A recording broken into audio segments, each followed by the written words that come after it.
नमस्कार, मैं अनीता वर्मा। आज हम करेंगे क्लास 7th हिंदी बाल महाभारत कथा पाठ 21 यक्ष प्रश्न के शब्दार्थ और प्रश्नों। प्रश्न नंबर 1, मनुष्य का साथ कौन देता है? उत्तर, धैर्य मनुष्य का साथी होता है। प्रश्न 2, कौन सा शास्त्र विद्या है जिसका अध्ययन करके मनुष्य बुद्धिमान बनता है? उत्तर, कोई भी शास्त्र ऐसा नहीं है, महान लोगों की संगति से ही मनुष्य बुद्धिमान बनता है।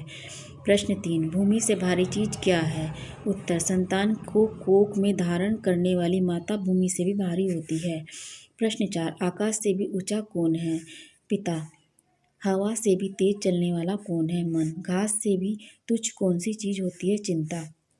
विदेश जाने वाले का कौन साथी होता है? विद्या। घर ही में रहने वाले का कौन साथी होता है? पत्नी। मरणासन वृद्ध का मित्र कौन होता है? दान, क्योंकि वही मृत्यु के बाद अकेले चलने वाले जीव के साथ साथ चलता है। बर्तनों में सबसे बड़ा कौन सा है? भूमि ही सबसे बड़ा बर्तन है जिसमें सब कुछ समा सकता है। सुख क्या है? सुख वह चीज है जो शील और सच्चरित्रता पर स्थित है। प्रश्न नंबर 12, किसके छूट जाने पर मनुष्य सर्वप्रिय बनता है? अहम भाव के छूट जाने पर। अगला, किस चीज के खो जाने पर दुख नहीं होता है? क्रोध के खो जाने से। प्रश्न नंबर 14, किस चीज को गवाकर मनुष्य धनी बनता है? लालच को। प्रश्न 15, संसार में सबसे बड़े आश्चर्य की बात क्या है? हर रोज आंखों के सामने कितने ही प्राणियों को मृत्यु के मुंह में जाते हुए देखकर ही बचे हुए प्राणी जो ये चाहते हैं कि हम अमर रहें, यही महान आश्चर्य की बात है।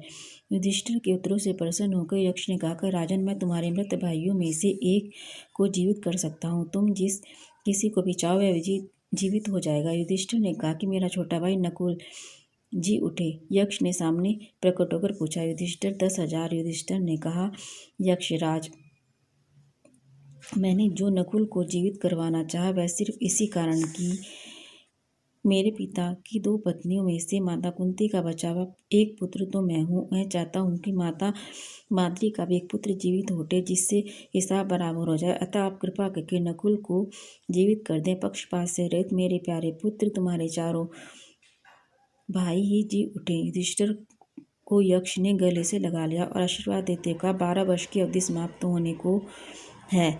अज्ञातवास में तुमको कोई नहीं पहचान पाएगा। यह कहकर धर्मदेव चले गए। इस 12 वर्ष की अवधि में अर्जुन इंद्र से दिव्यास्त्र प्राप्त कर लौट आए थे। भीम भी हनुमान से आलिंगन कर 10 गुनी शक्ति पा चुके थे। धर्मदेव का आशीर्वाद मिल गया था। 12 वर्ष बीत जाने पर युधिष्ठिर ने ब्राह्मणों व अन्य पारिवारिक लोगों को नगर की ओर लौटा दिया। यह खबर प्रचारित कर दी कि पांडव आधी रात को सबको सोता छोड़कर न जाने कहाँ चले गए। भाइयों ने सलाह करके राजा विराट को यहाँ यज्ञातवास बिताने का निर्णय लिया। शब्दार्थ, षड्यंत्र, कुचक्र, मरणासन, मृत्यु के निकट होना, सर्वप्रिय, सबका प्यारा, अहम भाव, अहंकार, अंतर्ध्यान, छिप जाना, दिव्यास्त्र, अलौकिक हथियार, आदि, शासक, राजा।